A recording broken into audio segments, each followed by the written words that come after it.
Le webinaire d'aujourd'hui a pour objectif de vous présenter les informations sur les allégations nutritionnelles et fonctionnelles, l'importance du tableau de valeur nutritive au Canada et dans les autres pays exportateurs, les normes sur l'étiquetage devant l'emballage et la mention quantitative des polyphénols sur l'emballage. Pour votre information, la rediffusion du webinaire sera disponible sur la page Facebook des producteurs et productrices acéricoles du Québec dans les prochains jours. Les intervenantes aujourd'hui sont Madame Julie Barbeau, conseillère à l'innovation et au développement des marchés au PEPAC, ainsi que Madame Claveau, conseillère en étiquetage nutritionnel et réglementaire. N'hésitez pas à poser vos questions en commentaire tout au long de la présentation. Nous y répondrons à la fin lors de la période de questions. Madame Claveau, je vous cède la parole pour la première partie. Merci Isabelle. Pour débuter, j'aimerais clarifier la différence entre une allégation fonctionnelle et une allégation nutritionnelle. Les allégations fonctionnelles concernent les effets d'un aliment sur les fonctions normales de l'organisme. Ces allégations font généralement référence à un bienfait pour la santé. Un exemple d'allégation fonctionnelle serait le psyllium favorise la régularité intestinale, ou un autre exemple pourrait être les probiotiques contribuent à la santé de la flore intestinale. Les allégations nutritionnelles, quant à elles, sont des mentions qui signalent la présence de nutriments, d'aliments ou d'ingrédients précis.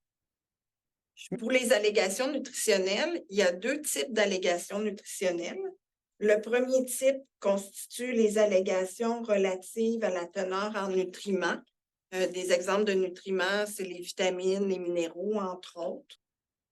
Donc, des exemples d'allégations nutritionnelles seraient excellente source de manganèse et de riboflavine, bonne source de cuivre, source de calcium. Le deuxième type concerne les allégations qui sont relatives à la santé. Un bon exemple de ce type d'allégation serait une alimentation saine comportant une grande variété de légumes et de fruits peut aider à réduire le risque de certains types de cancers. Il est important de noter que pour pouvoir faire ces allégations, les aliments doivent respecter certains critères afin de garantir la cohérence et l'exactitude des allégations nutritionnelles.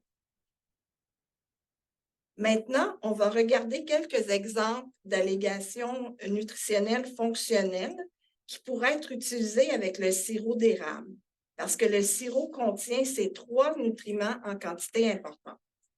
Il serait donc possible de dire la riboflavine joue un rôle dans le métabolisme de l'énergie et dans la formation des tissus. Le cuivre contribue au maintien de tissus conjonctifs normaux.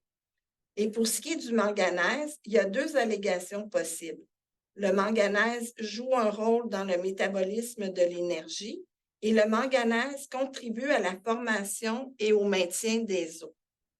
Dans le cas du manganèse, on doit noter qu'on peut utiliser seulement une des deux allégations. Un autre point à noter, les allégations doivent être écrites telles quelles. On ne peut pas apporter aucun changement. C'est-à-dire qu'on ne peut pas enlever ou inverser des mots. On ne peut pas non plus changer l'ordre des mots. Et ceci s'applique pour tout type d'allégation, pas seulement pour les allégations nutritionnelles fonctionnelles. Dans le cas des allégations relatives aux vitamines et minéraux, il y a trois différents types d'allégations possibles, dont voici les critères. Lorsqu'il y a au moins 25 de l'apport quotidien recommandé en vitamines et minéraux, on peut dire excellente source. Dans le cas du sirop d'érable, on pourrait dire excellente source de riboflavine et excellente source de manganèse. S'il y a au moins 15 de l'apport quotidien recommandé, on peut faire l'allégation bonne source. Pour le sirop d'érable, c'est l'allégation bonne source de cuivre qui peut être faite. Et puis, s'il y a au moins 5 de l'apport quotidien recommandé, on peut dire source. En ce qui concerne le sirop d'érable, c'est source de calcium et source de potassium qui peut être utilisé comme allégation.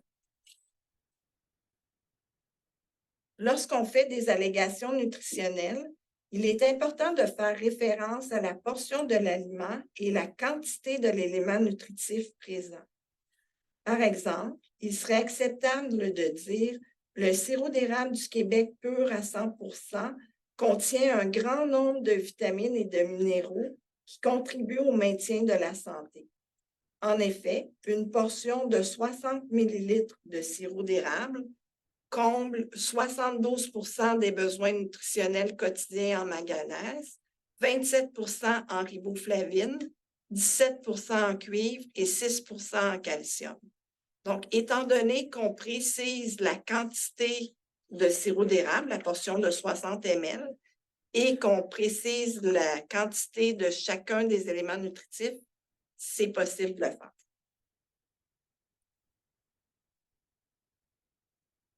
Il est important de retenir que la réglementation sur l'étiquetage des aliments s'applique pour toute forme de publicité.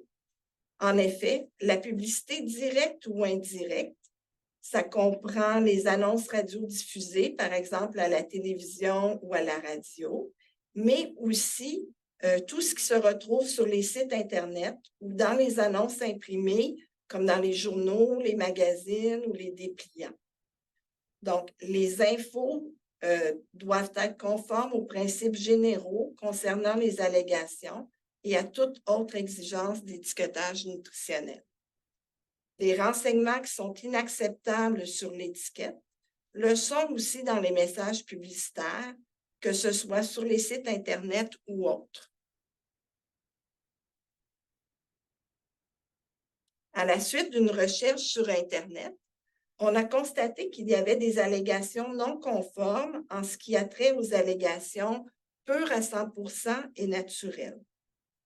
Une des choses que nous avons vues est le sirop d'érable est pur et naturel à 100%.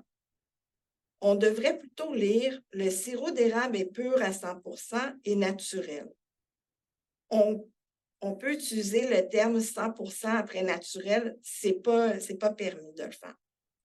Donc, pour être qualifié de naturel, un aliment et ses ingrédients ne doivent pas contenir de vitamines, de minéraux, d'arômes artificiels ou d'additifs alimentaires ajoutés. Et de plus, aucune composante ou partie de l'aliment ou de ses ingrédients ne doit avoir été retirée ou considérablement modifiée, à l'exception de l'élimination de l'eau, par exemple la décaféination. Et finalement, l'aliment et ses ingrédients ne doivent pas avoir été soumis à des procédés qui ont considérablement modifié leur état, que ce soit physique, chimique ou biologique. C'est-à-dire qu'ils n'ont pas été soumis à des procédés entraînant un maximum de modifications, comme c'est le cas pour le fumage. Donc, lorsqu'on dit naturel, l'aliment doit satisfaire à tous ces critères. Dans le deuxième exemple, dans le cas de la tire d'érable contenant du glucose, on ne peut pas dire tire d'érable pur à 100%, car il n'y a pas que du sirop d'érable. Étant donné qu'il y a aussi du glucose, on doit juste faire la mention tire d'érable. Puis, dans la liste des ingrédients, l'erreur, c'est qu'on a fait une allégation qui se trouve être 100% pure, puis on a écrit aussi le pourcentage de glucose, puis ce n'est pas permis de le faire dans la liste des ingrédients. On doit seulement déclarer le nom des ingrédients. Puis dans le cas du sirop d'érable, étant donné que c'est une source de sucre, on doit inscrire sucre, puis entre parenthèses, sirop d'érable, virgule, glucose. Dans le troisième exemple, on retrouve aussi l'allégation pure à 100% dans la liste des ingrédients et ce n'est pas permis. On devrait écrire, comme on voit à droite, ingrédients, sucre, puis entre parenthèses, sirop d'érable. Un autre exemple d'allégation non conforme est la comparaison avec d'autres agents sucrants tels que le sucre ou le sirop de maïs. Ces allégations sont jugées trompeuses parce qu'on ne peut pas comparer avec d'autres agents sucrants. Donc, on ne peut pas dire que le sirop d'érable est meilleur pour la santé que les autres sucres ou bien que le sirop d'érable contient plus de vitamines et minéraux que le sucre blanc ou tout autre agent sucrant. Dans les deux cas, il faut s'en tenir au sirop d'érable lui-même, comme indiqué à droite en vert. Le sirop d'érable est pur à 100% et ne renferme ni colorant, ni saveur artificielle, ni agent de conservation, serait une allégation qui serait permise. Donc, le dernier exemple d'allégation non conforme qui correspond aux allégations fonctionnelles et santé. Si on prend l'exemple du sirop d'érable à un profil riche en vitamines et minéraux qui contribue au maintien d'une bonne santé ou possède un pouvoir antioxydant comparable à plusieurs fruits et légumes, on observe deux non-conformités. Ces allégations sont trop générales lorsqu'on dit contribue au maintien d'une bonne santé. C'est une allégation fonctionnelle et ça prend des preuves scientifiques approuvées par Santé Canada pour pouvoir faire une telle allégation. Le pouvoir antioxydant, c'est encore trop général. On doit spécifier le type d'antioxydant et la quantité qui est présente dans l'aliment. On ne peut pas le comparer avec des fruits et légumes parce que ce n'est pas la même catégorie d'aliments. En vert, voici ce qui serait plus approprié. Le sirop d'érable pur à 100% contient un grand nombre de vitamines et de minéraux qui contribuent au maintien de la santé. En effet, une portion de 60 ml de sirop d'érable comble 72% des besoins nutritionnels quotidiens en manganèse, 27% en riboflavine, 17% en cuivre et 6% en calcium. Maintenant, passons au deuxième objectif sur l'importance du tableau de valeur nutritive au Canada et dans les autres pays exportateurs. Est-ce le même tableau de valeur nutritive au Québec-Canada que sur les autres marchés? Voici le tableau de valeur nutritive officiel du sirop d'érable pour le Québec-Canada avec la portion de référence de 60 ml. L'an dernier, Santé Canada a effectué une mise à jour des apports quotidiens recommandés du potassium et le potassium de la valeur le pourcentage de la valeur quotidienne du potassium est maintenant de 6%. Ici, vous avez le tableau de valeur nutritive du sirop d'érable pour une portion de 100 grammes qui est très utile pour les transformateurs en agroalimentaire. On doit mentionner que dans le cas de petits emballages, la portion dans le tableau de valeur nutritive va être différente de 60 ml. Tout d'abord, qu'est-ce qu'une portion individuelle? C'est lorsque la quantité d'aliments dans l'emballage peut être raisonnablement consommée par une personne en une seule occasion ou lorsque l'emballage contient moins de 200% de la quantité de référence de l'aliment. Donc, si on prend l'exemple d'une bouteille de sirop d'érable de 100 ml, la quantité de référence du sirop d'érable est 60 ml. Donc, 200% de 60 ml va nous donner 120 ml. Comme vous pouvez voir dans cet exemple-ci, la bouteille de 100 ml est considérée une portion individuelle et la portion ainsi que les valeurs du tableau de valeur nutritive doivent être pour un emballage 100 ml au lieu de la portion habituelle de 1/4 de tasse 60 ml. Donc, en résumé, la bouteille de 100 ml est considérée une portion individuelle et la portion dans le TVN doit être un emballage 100 ml. Si on prend une conserve de sirop d'érable de 540 ml, on utilise la portion 1/4 de tasse, 60 ml, ou 4 cuillères à soupe, 60 ml, étant donné que ce n'est pas une portion individuelle. Donc, si on résume, pour le sirop d'érable, si le volume total de l'emballage est inférieur à 120 ml, La portion dans le TVN doit être pour un emballage et on indique entre parenthèses le volume total de cet emballage. Donc, comme dans notre exemple ici, c'était 100 millilitres, on doit indiquer un emballage 100 millilitres. Et lorsque le volume total de l'emballage est plus grand ou égal à 120 millilitres, ce doit être la portion de référence qui est utilisée, c'est-à-dire un quart de tasse, puis en parenthèse 60 millilitres, ou 4 cuillères à soupe et en parenthèse 60 millilitres. Maintenant, je vais laisser la parole à Mme Julie Barbeau pour les prochaines diapositives. Merci Isabelle. Donc, dans le tableau, ici. Donc, dans le tableau que vous voyez, vous avez la portion de référence pour chacun des principaux pays exportateurs. Comme vous pouvez le constater, aux États-Unis, la portion de référence est de 30 ml. Donc, son tableau de valeur nutritive est basé sur cette portion de référence. Pour tous les autres pays, Royaume-Uni, Australie, Allemagne et Japon, il n'y a aucune portion de référence recommandée. Dans le cas du Royaume-Uni, l'Australie et le Japon, l'apport quotidien pour les éléments nutritifs est basé sur 100 ml, alors qu'en Allemagne, c'est sur 100 grammes ou 75 ml.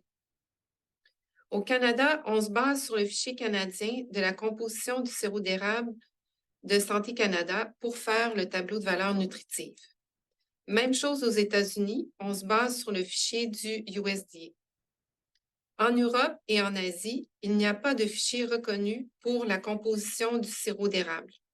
Étant donné que c'est du sirop d'érable canadien qui est vendu, on veut faire reconnaître le fichier canadien de la composition du sirop d'érable de Santé Canada. Ces démarches vont se faire avec nos agences dans les prochaines années.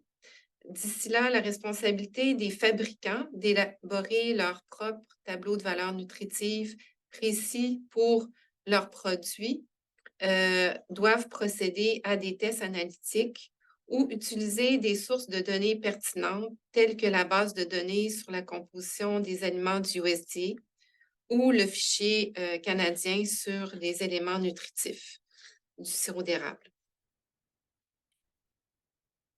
Les allégations nutritionnelles acceptables varient d'un pays à l'autre, ainsi que la portion de référence et l'apport quotidien recommandé en vitamines et minéraux, comme vous pouvez le constater dans le tableau suivant. Donc, si on prend l'exemple du manganèse, au Canada et aux États-Unis, on peut dire excellente source de manganèse. Au Royaume-Uni et en Allemagne, on peut dire riche en manganèse. En Australie, on peut dire source de manganèse. Si on prend un autre exemple, celui du calcium, au Canada et aux États-Unis, on peut dire source de calcium avec comme portion de référence 60 ml ou 30 ml. Alors que dans les autres pays, aucune allégation n'est permise pour le calcium, même avec des portions quotidiennes plus grandes. Donc, tantôt on parlait de 100 ml ou 75 ml. Il est possible de faire des allégations fonctionnelles pour les éléments nutritifs du sirop d'érable qui varient d'un pays à l'autre. Donc, chacun a leurs règles. Comme Isabelle l'a mentionné plus tôt, il est important de n'apporter aucun changement à la façon de déclarer les allégations. C'est-à-dire, on ne doit pas changer l'ordre des mots, on ne doit pas enlever des mots et on ne doit pas inverser les mots. Donc, si on prend l'exemple ici du manganèse, au Canada, vous pouvez décider d'utiliser seulement une des deux allégations. Soit la première joue un rôle dans le métabolisme de l'énergie ou contribue à la formation et au maintien des os. Pour ce qui est des autres pays, aux États-Unis, vous pouvez dire le manganèse est un nutriment essentiel qui participe à de nombreux processus chimiques dans l'organisme, notamment la transformation du cholestérol, des glucides et des protéines. Il pourrait également être impliqué dans la formation des os. Au Royaume-Uni et en Australie, vous pouvez utiliser toutes les allégations fonctionnelles énoncées dans la diapositive ou en choisir quelques-unes. Pour ce qui est de l'Allemagne, il n'y a aucune allégation fonctionnelle permise pour le manganèse. Donc, d'ici la fin de l'année, nous allons vous transmettre un tableau de synthèse des allégations nutritionnelles et fonctionnelles permises sur le sirop d'érable pour chacun des pays, donc Canada, États-Unis, Royaume-Uni, Australie, Allemagne et Japon. Je vais laisser la parole à nouveau à Isabelle pour vous parler des nouvelles obligations de Santé Canada en ce qui concerne l'étiquetage sur le devant des emballages. Isabelle. Merci, Julie. Donc, le nouvel étiquetage sur le devant des emballages est en vigueur depuis juillet 2022, mais les compagnies ont jusqu'au 1er janvier 2026 pour se conformer. Le nouveau règlement consiste à afficher un symbole nutritionnel indiquant que l'aliment a une teneur élevée en sucre, en gras saturés et ou en sodium. Donc, vous pouvez voir à votre droite un exemple du symbole qui peut être exigé sur le devant de l'emballage de vos produits. Il y a certains aliments, tels que les agents édulcorants suivants, qui sont exemptés. Donc, on retrouve le sucre, les sirops, dont le sirop d'érable, le sirop d'agave, le sirop de maïs, le sirop de table, le miel et la mélasse, lorsqu'ils sont vendus en tant que tels. Par contre, les produits d'érable qui sont énumérés sur la diapositive ne sont pas exemptés d'avoir le symbole nutritionnel et vous avez jusqu'au 1er janvier 2026 pour vous conformer. Notez que ça ne représente pas une liste complète des produits qui doivent avoir le symbole, mais c'est pour vous donner une idée. Donc, comme vous pouvez voir, il y a la tire d'érable, le beurre d'érable, la gelée d'érable, le caramel, éponge à l'érable ou cornet à l'érable, qui doivent se conformer à la nouvelle réglementation. Donc, comment déterminer si l'aliment est élevé en sucre, en gras saturé et ou en sodium? Santé Canada a établi des seuils qui sont basés sur le pourcentage de la valeur quotidienne. Et si l'aliment contient ou dépasse ces seuils, à ce moment-là, vous devez mettre le symbole sur l'emballage. Il y a 3 catégories d'aliments. La première catégorie s'applique aux aliments qui ont une quantité de référence de plus de 30 grammes ou 30 millilitres. Pour ces aliments, un symbole doit être affiché lorsque la quantité de gras saturé, de sucre et ou de sodium est égale ou supérieure à 15 % de la valeur quotidienne que l'on retrouve dans le tableau de valeur nutritive de l'aliment. Donc, si un aliment a une quantité de référence supérieure à 30 grammes et que dans le tableau de valeur nutritive, il y a 20 % de sucre, cet aliment devra avoir le symbole sur le devant de l'emballage. La deuxième catégorie est pour les aliments qui ont une quantité de référence plus petite ou égale à 30 grammes ou 30 millilitres. Le seuil déclenchant l'obligation d'avoir le symbole sur le devant de l'emballage est plus grand ou égal à 10 % de la valeur quotidienne du tableau de valeur nutritive. Le troisième seuil concerne les plats principaux qui ont une quantité de référence plus grande ou égale à 200 grammes ou 170 grammes. Ça, c'est pour les aliments qui sont destinés aux enfants. Pour ces aliments, un symbole doit être affiché sur l'étiquette lorsque la quantité de gras saturé, de sucre et ou de sodium est égale ou supérieure à 30 % de la valeur quotidienne dans le tableau de valeur nutritive. Donc, pour nous aider à comprendre, si on prend l'exemple de la tire d'érable, la quantité de référence de la tire d'érable est de 40 grammes, telle qu'on voit sur la diapositive à la colonne 2. Étant donné que la portion de référence de 40 grammes est supérieure à 30 grammes, le seuil de la tire d'érable est plus grand ou égal à 15 % de la valeur quotidienne dans le tableau de valeur nutritive.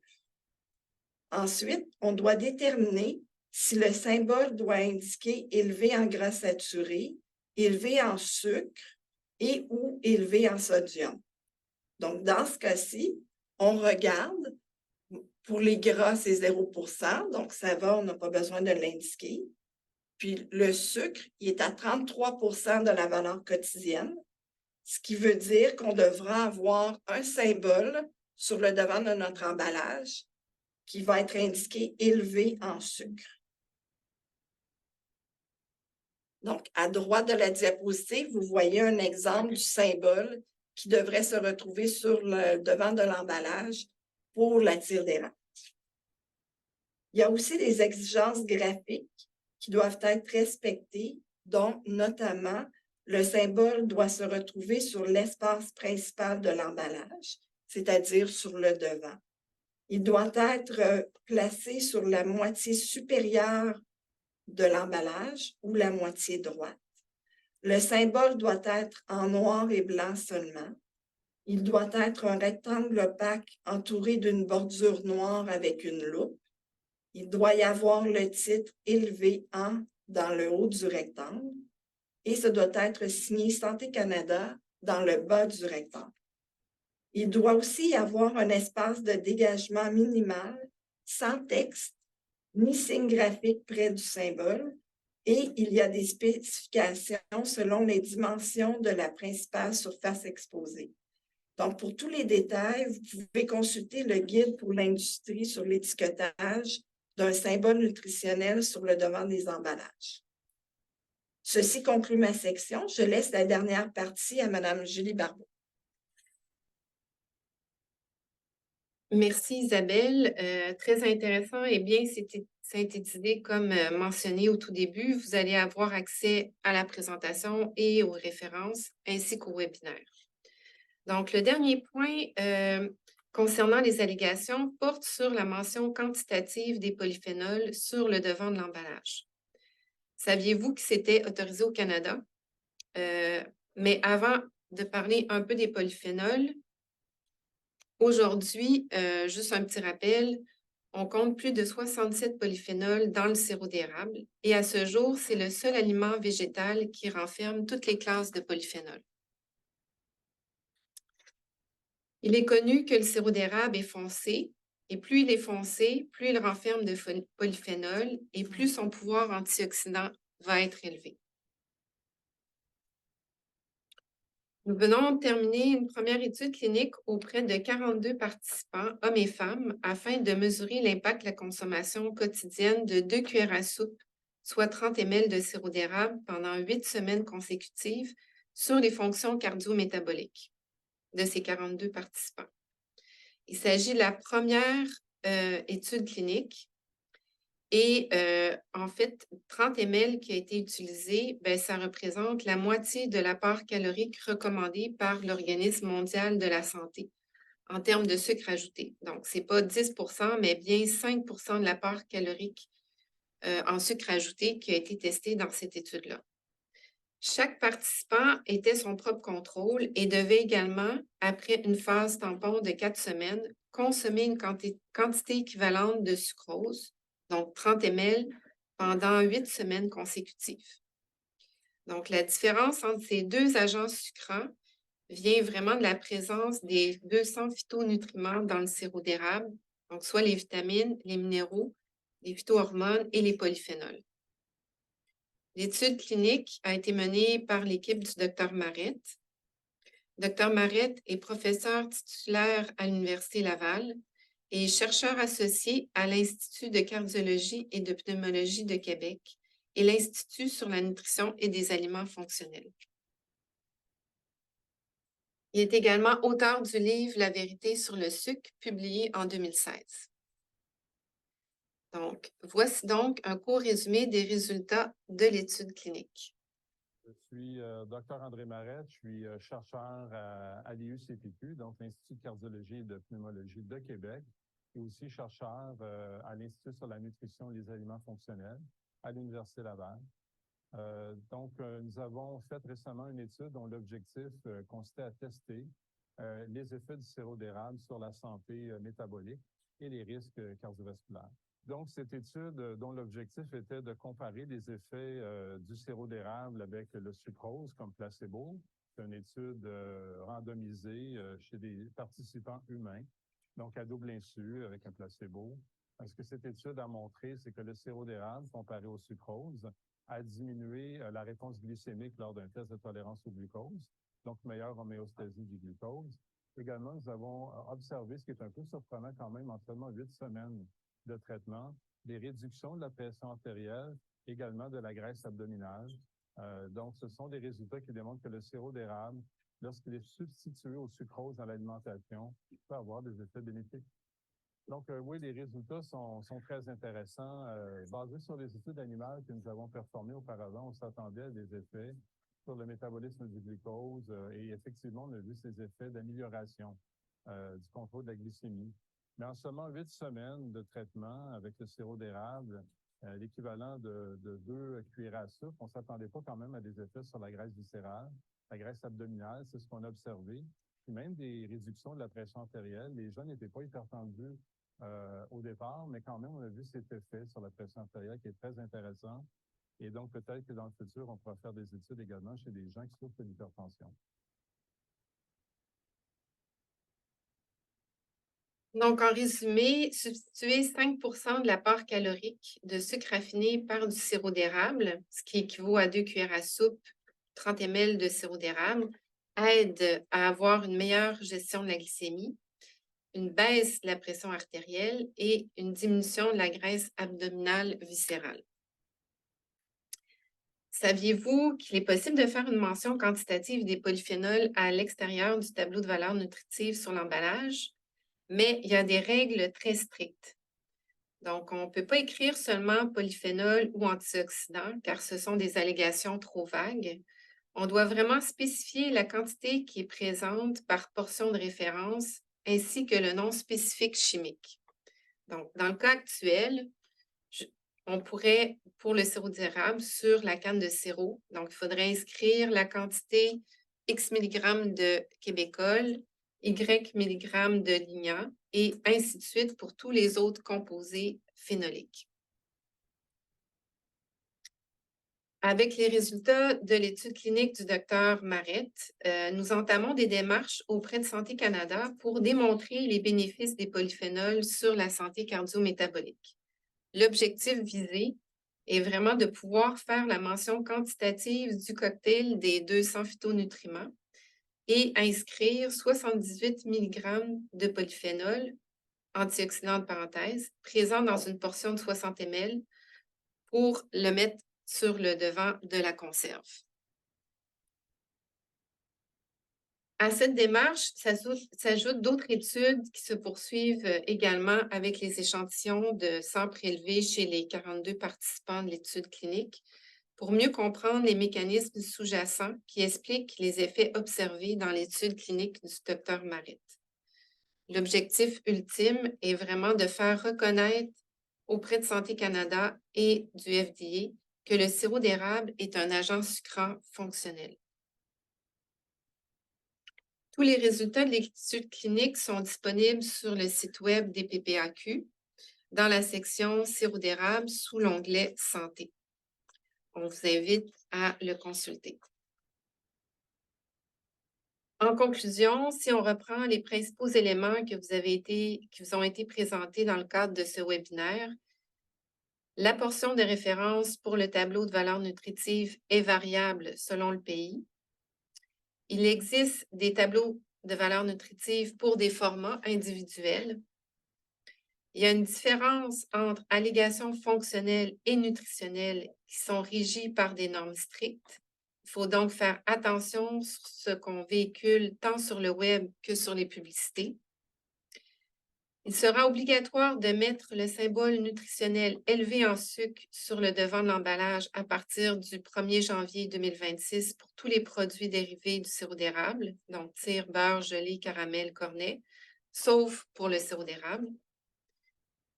Et il est possible de faire une mention quantitative des polyphénols en dehors du tableau de valeur nutritive sur l'emballage selon les normes actuelles, avec la quantité de chacun des composés chimiques spécifiques.